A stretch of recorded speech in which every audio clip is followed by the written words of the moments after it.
ഇന്നലെ വടകര കരിമ്പനപാലത്ത് വെച്ച് കാരവനിൽ മരണപ്പെട്ടവരുടെ പോസ്റ്റ്മോർട്ടം നടപടികൾ പൂർത്തിയായി. മൃതദേഹം സ്വദേശത്തേക്ക് കൊണ്ടുപോയി. ഇന്ന് രാവിലെ 11 മണിയോടുകൂടിയാണ് ഇൻക്വസ്റ്റ് നടപടികൾ പൂർത്തീകരിച്ച് പോസ്റ്റ്മോർട്ടത്തിനായി മൃതദേഹം കോഴിക്കോട് മെഡിക്കൽ കോളേജിലേക്ക് എത്തിച്ചത്. മലപ്പുറം വണ്ടൂർ സ്വദേശിയായ മനോജ്, കാസർഗോഡ് സ്വദേശി ജോയൽ എന്നിവരാണ് മരണപ്പെട്ടത്. ഇന്നലെ സന്ധ്യയോടുകൂടിയാണ് വടകര കരിമ്പനപാലത്ത് നിർത്തിയിട്ട കാരവൻ നാട്ടുകാരുടെ ശ്രദ്ധയിൽപ്പെട്ടത്. പിന്നീട് നോക്കിയപ്പോഴാണ് കാരവനിൽ 2 പേർ മരിച്ചു കിടക്കുന്നതായി കണ്ടത്. ഉടനെ പോലീസിനെ വിവരം അറിയിക്കുകയും ഉടൻ തന്നെ വടകര പോലീസ് സ്ഥലത്തെത്തി കൂടുതൽ അന്വേഷണം ആരംഭിക്കുകയും ചെയ്തു. വിഷവാതകം വിശ്വസിച്ച് മരിച്ചതാകാമെന്നാണ് പ്രാഥമിക അന്വേഷണ വിവരം. ഇന്ന് രാവിലെ നർക്കോട്ടിക് ഡിവൈഎസ്പി പ്രകാശൻ പടന്നയിലും CI സുനിൽകുമാറിന്റെയും നേതൃത്വത്തിലാണ് ഇൻക്വസ്റ്റ് നടപടികൾ ആരംഭിച്ചത്.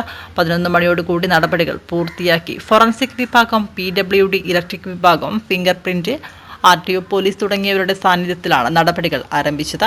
കാരവാൻ ഡ്രൈവർ മലപ്പുറം വണ്ടൂരിലെ മനോജിന്റെ ഇൻക്വസ്റ്റാണ് ആദ്യം പൂർത്തിയായത്. പിന്നാലെ ജീവനക്കാരൻ കണ്ണൂർ സ്വദേശി ജോയലിന്റെ ഇൻക്വസ്റ്റും നടന്നു. AC ഇട്ട് ഉറങ്ങിയപ്പോൾ ഉള്ളിൽ കാർബൺ മോണോക്സൈഡ് നിറഞ്ഞ് അത് ശ്വസിച്ചതാകാം മരണകാരണമെന്നാണ് പ്രാഥമിക നിഗമനം. കണ്ണൂരിൽ വിവാഹത്തിന് ആളെ എത്തിച്ച് മടങ്ങി വരുന്നതിനിടെയാണ് വാഹനം കരിമ്പനപാലത്ത് നിർത്തിയിട്ടിരുന്നത്. പൊന്നാനി കേന്ദ്രമായ ഫ്രണ്ട്ലൈൻ ഹോസ്പിറ്റാലിറ്റി കമ്പനിയുടേതാണ് കാരവൻ. രാവിലെ മുതൽ പോലീസ് വിശദമായ പരിശോധന നടത്തി മരണകാരണം കൂടുതൽ വ്യക്തമാക്കാനുള്ള അന്വേഷണത്തിലാണ്. ഇന്നലെ കാരവൻ ബസ്സിൽ 2 പേർ മരണപ്പെട്ടായി കാണപ്പെടുകയും അത് ഇന്ന് രാവിലെ ഇൻക്വസ്റ്റ് നടപടികൾ നടന്നു വരികയാണ്. ഇൻക്വസ്റ്റ് നടപടിയുടെ ഭാഗമായിട്ട് പോലീസിൽ scientific expert, finger print expert, dog squad എല്ലാവരും ഉണ്ട്. അതുപോലെ തന്നെ RTOയുടെ ടീമുണ്ട്. ബെൻസിൻ്റെ ടെക്നിക്കൽ ടീം ഇങ്ങോട്ട് വരുന്നുണ്ട്.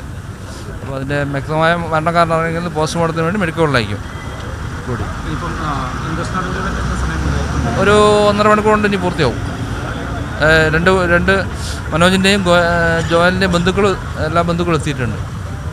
കോഴിക്കോട് മെഡിക്കൽ കോളേജിലേക്ക് ബോഡി ഇന്ന് പോലെ പോസ്റ്റ്മോർട്ടം.